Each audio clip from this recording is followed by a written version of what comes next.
everyone. Welcome to the 8th video lecture of network security and cryptography. So today we are going to discuss about what is modular arithmetic and rules of modular arithmetic. So let's begin.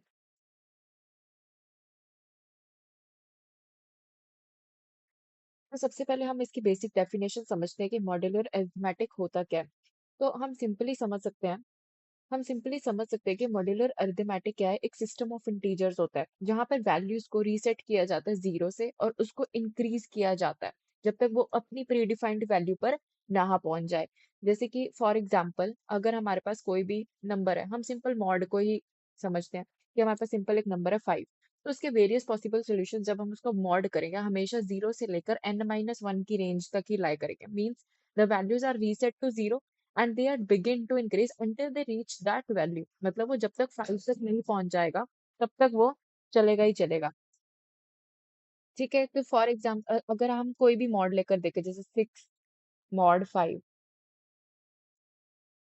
तो इसमें होता क्या है कि हम 6 को divide करेंगे 5 से। ऑफ कोर्स 5 1 5, जो रिमाइंडर आया 1। ठीक है, तो the answer is 1। Of course जो रिमाइंडर होता है वही हमारा मॉड का आंसर होता है। ठीक है, तो 6 mod 5 का आंसर 1 है और जो 1 है वो ऑफ कोर्स इस सेट में लाई कर रहा है 0 1 2 3 4। तो आप कोई भी वैल्यू ले लें तो हमेशा जो रिमाइंडर होगा वो 0 से 4 के बीच में ही लाई करेगा। ऑफ कोर्स मॉड जो होगा वो 0 से लेकर 4 के बीच में ही लाई करेगा। यानी कि हम ये कह सकते हैं कि जो भी इसके वेरियस पॉसिबल सोल्यूशन होंगे वो 0 से स्टार्ट होंगे और कब तक चलेंगे, until they reach to n-1।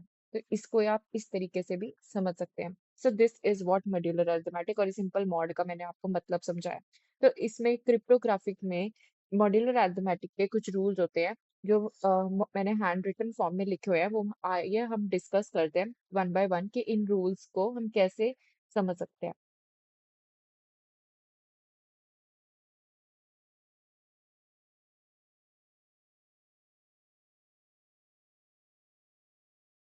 So coming to the first rule, सबसे पहला रूल क्या है, यहाँ पे मैं हाईलाइट कर देती हूँ।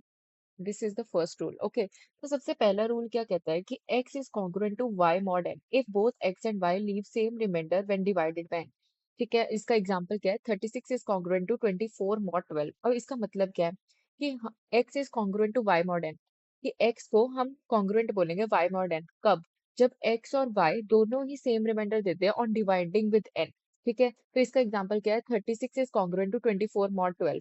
तो अगर आप 36 को 12 से डिवाइड करेंगे तो रिमाइंडर जीरो आएगा और 24 को भी अगर आप 12 से डिवाइड करेंगे तो रिमाइंडर जीरो आएगा। In both the cases the remainder is zero. So in that case we can easily say that x is congruent to y mod n। Okay, and the now coming to the second rule. ठीक है, तो this was the first rule. Now coming to the second rule. Okay, second rule ये यहाँ पे मैं highlight कर देती हूँ। तो this is the second rule. Second rule क्या कहता है कि x is congruent to y mod n if x minus y is divisible by n, और we can say if n divides x minus y। ठीक है, और इसका example क्या है, 20 इज congruent टू 3 mod 17। ठीक है, तो 20 है, अगर 20 में से हम 3 को माइनस कर देंगे तो क्या आएगा, 17। और 17 mod 17 इज इक्वल टू 0। यानी कि 17 मॉड 17 कोई भी रिमाइंडर नहीं दे रहा, यानी कि रिमाइंडर जीरो आ रहा है, यानी कि 17 इज कम्प्लीटली डिविजिबल बाय 17। तो इस केस में हम कह सकते हैं कि हम x is congruent to y mod n लिख सकते हैं इजीली। ओके, और इसका दूसरा रूल, अगर इसका दूसरा एग्जांपल लें, आप इसको कैसे समझ सकते हैं। फॉर एग्जांपल अगर मैं यहाँ पे ले लूँ 11 इज कॉन्ग्रुएंट टू 13 mod 5। यहाँ पे मेरे पास थोड़ी स्पेस कम है। ठीक है, तो अगर मैं 11 mod 5 करूंगी, द रिमाइंडर, सॉरी यहाँ पे मैं 16 ले लेती हूँ। ओके, तो 11 mod 5 करेंगे तो remainder is 1। Okay, and 16 mod 5 करेंगे तो of course 5 3 are 15 and the remainder is again 1। तो ये इक्वल आ रहे हैं। ठीक है, ये इक्वल आ रहे हैं। तो in that case it implies that x is congruent to y mod x। Okay, now coming to the third rule. Third rule क्या कहता है, अब देखते हैं।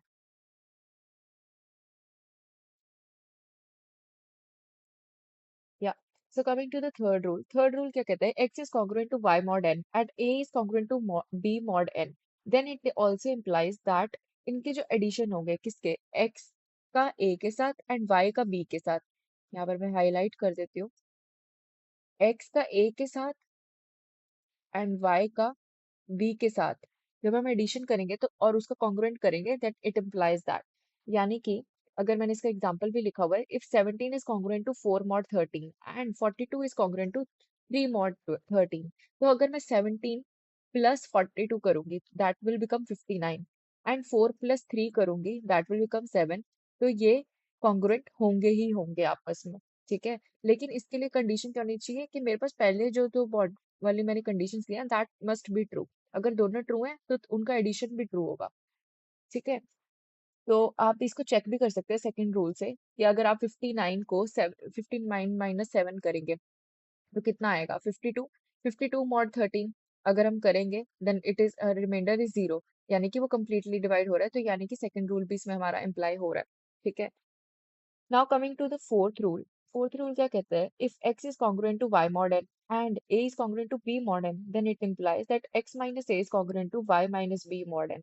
यानी कि इसका मैंने एग्जांपल भी लिखा हुआ है फॉर इफ एग्जांपल में अगर मेरे पास ये दोनों कंडीशन ट्रू हो रही हैं, ये वाली और ये वाली, ये दो कंडीशन अगर मेरे पास ट्रू हो रही हैं, तो यानी कि उनको अगर मैं सब्ट्रैक्ट करूंगी x को a से और y को b से, तो उसका कॉन्ग्रुएंट भी ट्रू होगा, it will hold true. And simply इसका जो फिफ्थ रूल है इसमें ये मल्टीप्लिकेशन के लिए भी ये सेम होल्ड करता है। ठीक है, तो ये इसके एग्जांपल्स मैंने लिख रखे हैं। वैसे अगर आपको एडिशन समझ आ गया तो दैट वो सब्ट्रैक्शन और मल्टीप्लिकेशन के केस में भी सेम वैलिड होगा। ओके,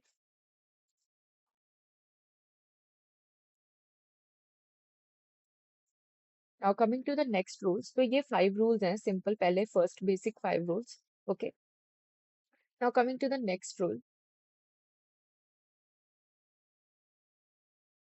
या तो सिक्स्थ रूल क्या कहता है, ये थोड़ा सा कॉम्प्लेक्स है समझना, बट इसको हम कोई नहीं आराम से समझेंगे। If x is congruent to y cross z mod n, then it implies that x is congruent to y mod n cross z mod n।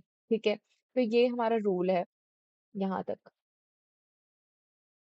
ठीक है, ये हमारा सिक्स्थ रूल है। ओके, तो अब इसका मैंने एग्जांपल से भी लिखा हुआ है कि if 7 is congruent to 12 into 11 mod 5, तो अगर मैं 12 मॉड 5 इसको इस तरीके से मैं एक्सपैंड करके लिख सकती हूँ, 12 मॉड 5 एंड 11 मॉड 5। मॉड 5, ये ध्यान रखें कि इसको लिखना ना भूल जाए। ठीक है, तो 12 mod 5 remainder is 2। Okay, 11 mod 5 the remainder is 1। 2 into 1 mod 5 is again 2। Okay, तो 2 mod 5 आ जाएगा यहाँ पर, तो 7 इज कॉन्ग्रुएंट टू 2 mod 5 आ जाएगा।